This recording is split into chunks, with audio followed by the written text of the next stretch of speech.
Para la pregunta 51 tenemos la siguiente información. En la tabla se muestran las variaciones de presión de una cantidad fija de un gas en un recipiente cerrado, variando la temperatura pero manteniendo las demás condiciones sin variar. Entonces aquí podemos observar en la tabla la temperatura y la presión.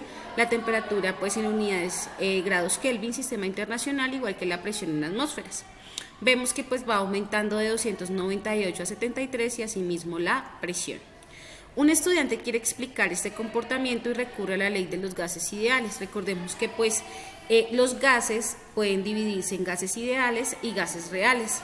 Los ideales son aquellos que nosotros podemos modificar aquellas condiciones en donde queramos que pues efectivamente se convierta en un gas ideal y cumpla con unos factores y unos valores determinados.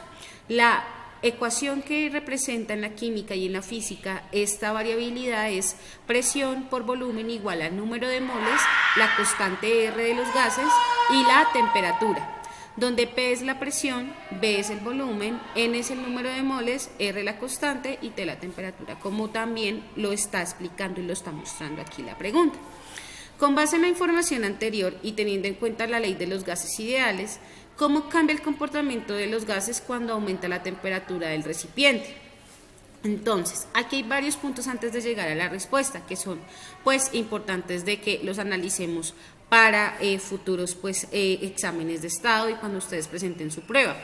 Lo que sucede aquí no es más que el recordarles, o la pregunta los recuerda, esas ecuaciones que nosotros pues en nuestro ámbito académico y escolar muchas veces hacemos con ejercicios de calculadora, matemáticos y pues no le damos la importancia de la fenomenología a veces.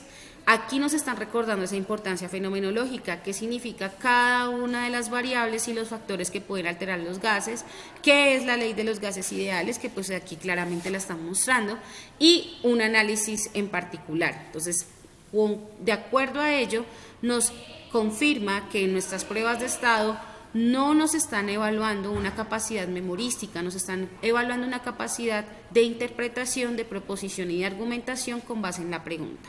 ¿De acuerdo?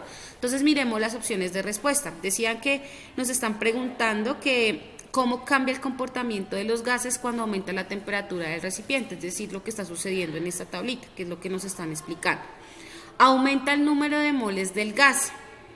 Miremos, la ecuación de los gases ideales nos está indicando también que pues qué variables son directamente proporcionales y cuáles no. Cuando se multiplica es inversamente proporcional, cuando se divide es directamente proporcional.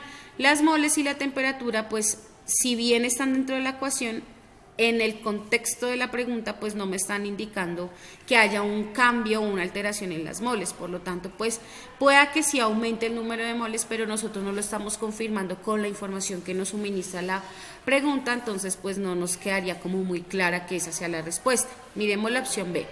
Disminuye el volumen del gas.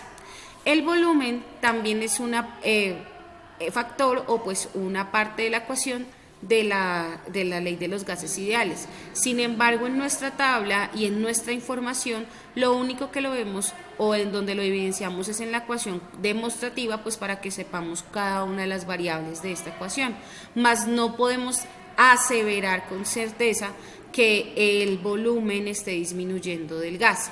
Entonces, pues también no podríamos confirmar que esa sea nuestra respuesta. Opción C, aumenta la presión del gas.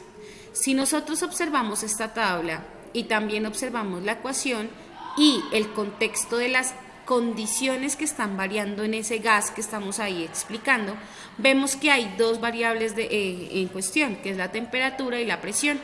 Nos están diciendo que cuando aumenta la temperatura del recipiente, en la opción C aumenta la presión del gas. Yo puedo confirmar esa información en la pregunta. ¿La temperatura va aumentando? Sí. ¿Y la presión va aumentando? También. Entonces, en la opción C yo lo puedo constatar con el enunciado, a pesar de que las opciones A y B pueda que sean ciertas, ese fenómeno no se está explicando dentro de la pregunta. Por lo tanto, quien sí se está explicando es la opción C. Yo sí puedo confirmar y decir con asertividad y con certeza que la presión del gas sube porque en la tabla de representación de datos lo estamos observando. ¿De acuerdo? Sin embargo, miremos la opción D. Disminuye la densidad del gas. La densidad del gas puede salir de una subecuación de los gases ideales, pero tampoco nos están hablando en términos de densidad de las características del gas. Por ende, la opción que se ajusta al enunciado y a toda la información y podemos confirmarla y constatarla es la opción C. Para la pregunta 51, esa sería la opción correcta.